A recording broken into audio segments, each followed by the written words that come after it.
chuan ani le kapi hi hei pathian mal som na chu ani rualin engemaw adam reina thuruk atu le fa te hianin kan lo hriat lo te pawh mai theia min han hrit le la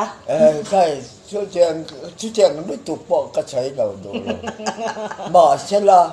abul bera chuan pathian lo ma chang hiat ani amai ro chu ama kanu nu na hian kan lom an lom an zu le muam rui thei thi ni pakhat ma ti lo ba bo tin heta tian tin hi tui votin ke ba ni ya tun hai a hian ti thei lo ni me ya jing tin hi tui votin in bol zia boka chu abula chuan pathian ania rui thei thil ati lo ha jing tin a tholi ma a in bol thina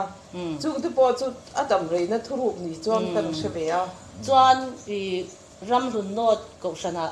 khan ko ran mei chia hian kum som pariat committee ya o mani ob post che hi chu lo chel lo ro pui te mai chu chi ke ba alo ni nge